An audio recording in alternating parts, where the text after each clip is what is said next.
কারাগারে আটক শেখ হাসিনার সহযোগীরা যখন আদালতে আসেন তখন তাদেরকে নিয়ে নানা রকম রিপোর্ট হয়। সাংবাদিকরা খুব নজর রাখেন তারা কি বলেন, তাদের অঙ্গভঙ্গি কে কি কেমন করছেন সব নজর রাখে এবং রিপোর্টটি তুলে আনেন।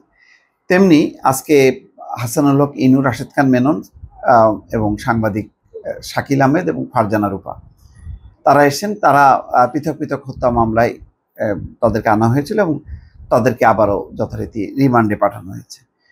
তো হাজতখানায় আনার সময় সাংবাদিকরা জিজ্ঞাসা করেছেন হাসানুল হক ইনুকে যে আপনার আইনজীবী বলেছেন আপনি কোটা আন্দোলনের পক্ষে ছিলেন, আপনার বক্তব্য। উত্তরে তিনি বলছেন, হাসতে হাসতে বলেন, যেই লাউ সেই কদু। তো তখন সাংবাদিকরা পাল্টা প্রশ্ন করেন, আপনি লাউ নাকি কদুর পক্ষে? ইনু হাসতে হাসতে বলেন, আমি লাউ কদু দুটোরই বিপক্ষে। আসলে উনি সুবিধার পক্ষে থাকেন আর হচ্ছে থাকেন বিপক্ষে সেই শক্তি যারা ক্ষমতার বাইরে থাকে, তাদের বিপক্ষে থাকেন, ক্ষমতার পক্ষে থাকেন। লাউ কদু নতুন একটা তত্ত্ব নিয়ে আসলো। কোটা আন্দোলনের প্রথম দিকে বেশ সরকারের উপর তিনিও চাপ তৈরি করছিলেন বা বলছিলেন, সুপারিশ করছিলেন যে তাদের সঙ্গে বসাও।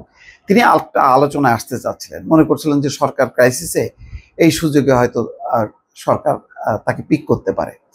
তো আসলে পিক করেনি এবং তিনি নিজে থেকে আবার ধরা দিলেন। যখন 14 দলীয় জোটের বৈঠক ডাকলেন শেখ হাসিনা, তখন সুরসুর করে তিনি গেলেন শেখ হাসিনার কাছে এবং যথারীতি সারেন্ডার করে বেরোয় আসলেন।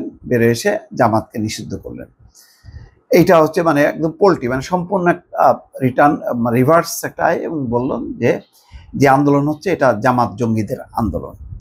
তার মানে কি? তার মানে ওই এখন তিনি বলতে চাচ্ছেন যে কোটা আন্দোলনের পক্ষে থাকলেও যেই লাউ, বিপক্ষে থাকলেও সেই কদু। তার নিজের আসলে কোনো অবস্থান নেই, নিজের কোনো রাজনৈতিক শক্তি, নিজের কোনো অবস্থান নেই। সেই তুলনায় রাশেদ খান মেনন কোনো কথা বলেননি, সেটা ভালো। আর অন্যদিকে ফারজানা রূপা আদালতে কথা বলার সুযোগ পেয়েছেন। তিনি বলেছেন, আমাদের বিরুদ্ধে একের পর এক হত্যা মামলা দেওয়া হচ্ছে, আমাকে এর আগে 9 দিন রিমান্ডে নিয়ে জিজ্ঞাসাবাদ করা হয়েছে, আমরা তো রাজপথে কোনো কর্মসূচিতে অংশ নেইনি, কোনো ধরনের হত্যাকাণ্ডের সঙ্গে জড়িত ছিলাম না, কেবল সাংবাদিকতা করার জন্যই একের পর এক হত্যা মামলার আসামি করা, এটি কতখানি ন্যায় বিচার?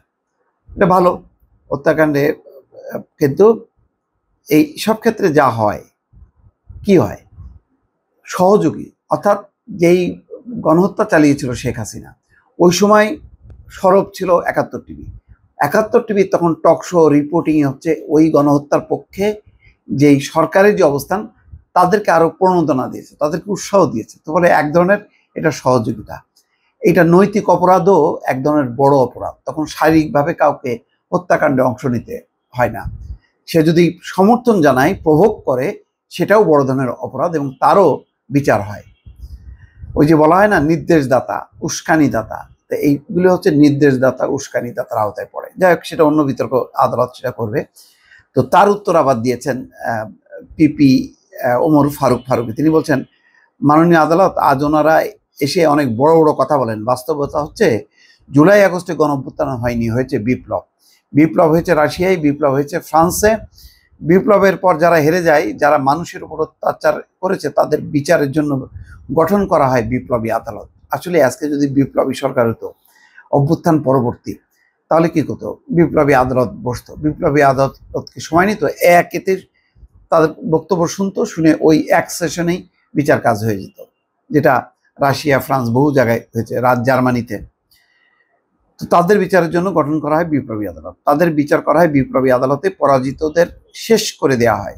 কিন্তু আমরা দুর্ভাগা জাতি, যারা খুন করলো তাদের নিয়মিত আদালতে বিচার হচ্ছে। ফারজানা রূপার বক্তব্যের পর শাকিল আহমেদ কথা বলতে চান, কিন্তু আদালত সেটা দেননি। তো এইটা ওমর ফারুকি খুব মানে যথোপযুক্ত জবাব দিয়েছেন যে তাদের যে অপরাধটা, সেই অপরাধের জন্য আসলে দরকার ছিল এই নিয়মিত কোনো আদালত না, দরকার ছিল একটা বিপ্লবী আদালত। তাহলে এই মানে মাসের পর মাস, বছরের পর বছর এদেরকে আদালতে রাখতে হতো না, জেলের ভাতও খাওয়ানো লাগতো না, খুব দ্রুতই তাদেরকে বিচার করা যেত। দর্শক ভালো থাকবেন, আল্লাহ হাফেজ।